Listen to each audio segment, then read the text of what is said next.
Fala galera do canal, eu sou Rodolfo Gira aqui e agora vamos dar continuidade ao nosso curso de Introdução ao Processamento Sísmico utilizando o pacote Madagascar. Na aula de hoje a gente vai dar início ao nosso estudo sobre matrizes. Nas aulas anteriores a gente estudou vetores, a partir de agora a gente vai estudar como criar matrizes utilizando o Madagascar. Antes de começar eu já vou pedir para quem não for inscrito no canal para aproveitar, se inscrever e ativar as notificações e para todo mundo já deixar o like no vídeo. Também aqui na descrição tem um link com o nosso Apoia-se e você pode ser nosso apoiador por apenas R$ 5 por mês. Na aula de hoje a gente vai criar essa matriz aqui de exemplo. Coloquei aqui um arquivo de texto qualquer, ok? Esses dois números aqui acima indicam o índice da coluna, esses três números aqui do lado indicam o índice da linha. A nossa matriz de exemplo vai funcionar assim, né? Eu vou criar uma matriz em que cada elemento é a multiplicação do índice da coluna vezes o índice da linha. Então aqui 1 vezes 1, esse primeiro elemento é 1. O segundo elemento aqui, 2 vezes 1, é 2. 3 vezes 1 vai ser 3. E assim por diante, ok? E assim eu vou construindo os elementos aqui da minha matriz. Tá? Esse quarto elemento aqui vai ser a coluna 2, a linha 1 vai ser igual a 2. A segunda linha vezes a segunda coluna vai ser igual a 4. A terceira linha vezes a segunda coluna vai ser o último elemento aqui igual a 6. Ok? Essa é a matriz que a gente vai montar na aula de hoje. Então vou sair aqui e a gente vai lá para o terminal. Ok? Só diminuir aqui. A gente pode utilizar o programa que a gente viu na aula anterior, que é o SFMath, para criar a nossa matriz. Ok? A gente está acostumado a criar vetores utilizando apenas uma dimensão, que é a dimensão N1. Para criar matrizes no Madagascar, a gente vai ver que é tão simples quanto criar vetores.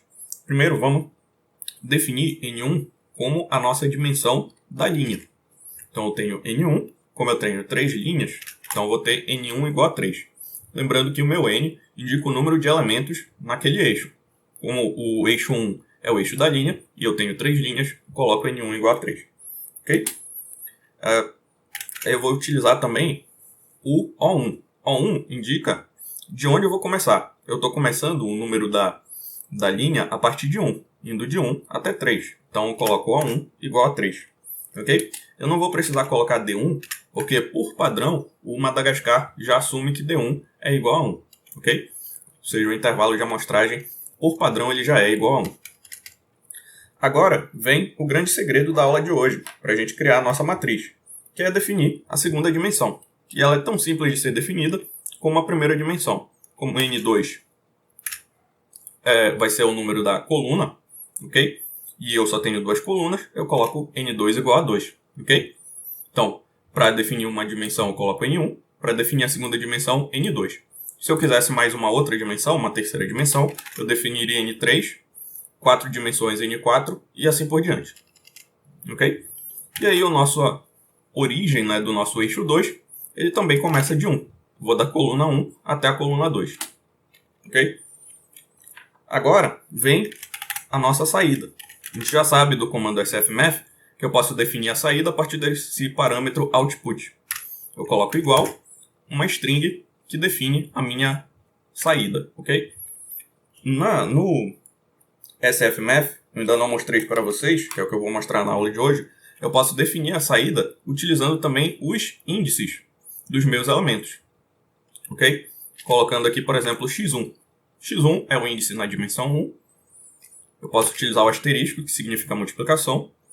E x2, que é o meu índice na dimensão 2. Então, o que essa saída está significando aqui? Multiplicar, né, o índice 1 vezes o índice 2. Isso vai ser igual ao valor da minha saída para cada um dos elementos, que é o que equivale a montar a nossa matriz lá, em que cada elemento é a multiplicação do índice da linha vezes o índice da coluna. Okay? E aí eu direciono isso para um arquivo d.rsf, um arquivo qualquer, né, do Madagascar. Vou apertar Enter aqui. Okay? E aí eu coloco d.rsf. A gente pode utilizar o nosso SF desfio para visualizar essa nossa matriz. Apertar Enter aqui. Então aqui é a nossa matriz. 1, 2, 3, 2, 4, 6. Exatamente os elementos lá da matriz que a gente definiu.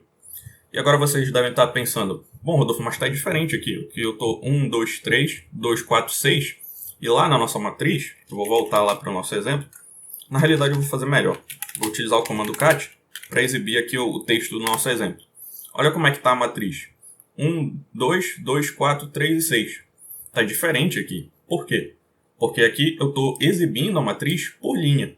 Ok? Então, esse primeiro elemento é o índice 1 vezes 1. O segundo elemento é o índice 2 vezes 1, que é 2. E assim por diante. É como se eu estivesse lendo essa matriz aqui. Primeira linha, primeira coluna. Depois eu passo para segunda linha, primeira coluna. Depois, terceira linha, primeira coluna. Ou seja, eu estou lendo a matriz por linha. Aí, cheguei na última linha, eu volto para a primeira linha, segunda coluna. Segunda linha, segunda coluna. E por último, terceira linha, segunda coluna, que é o elemento que está aparecendo aqui. Ok?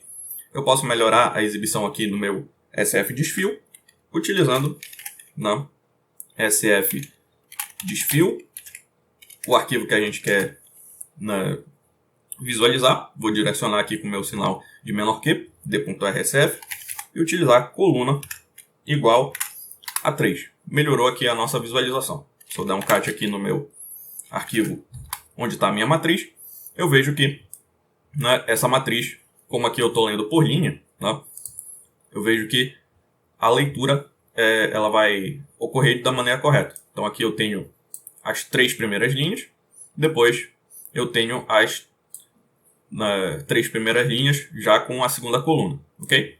Que é exatamente o que está aparecendo aqui, tá? A diferença é que eu estou exibindo aqui a matriz transposta, já que aqui eu estou lendo por linhas e aqui eu estou exibindo uma leitura por colunas, ok? Então vamos fazer o seguinte, vamos utilizar agora um outro programa para a gente exibir os atributos desse nosso arquivo aqui, para facilitar a nossa visualização dos atributos de um arquivo com Madagascar. Eu utilizo o programa sfattr, ok? E passo o meu arquivo d.rsf. Olha só como vai funcionar esse nosso sfattr. Ao apertar Enter aqui, eu tenho várias informações relevantes sobre esse meu arquivo d.rsf. A média quadrática, okay? A média, a norma 2, vai aparecer para mim também a variância e o desvio padrão. E as informações que são as mais importantes e que geralmente a gente vai utilizar. O valor máximo e o valor mínimo. Inclusive os índices onde aquele valor máximo aparece. Aparece aqui na linha 3, coluna 2, que é justamente o número 6. E o valor mínimo, que está na linha 1, coluna 1. Ok? Aqui ele aparece também para mim o número de amostras não zero. Ok? Ou seja, se as amostras não estiverem zeradas, elas vão aparecer aqui, a quantidade de amostras que não está zerada e o total de amostras.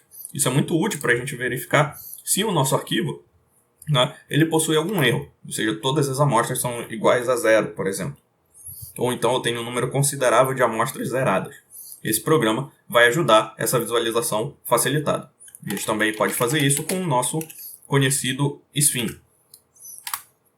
E aqui eu posso visualizar o número de elementos e o número de bytes, como a gente já sabe das aulas anteriores. Ok? Então, eu sugiro que vocês tentem fazer esse exemplo aí no computador de vocês. E qualquer dúvida, deixa aqui nos comentários que eu respondo assim que possível. Por essa aula é só e até a próxima.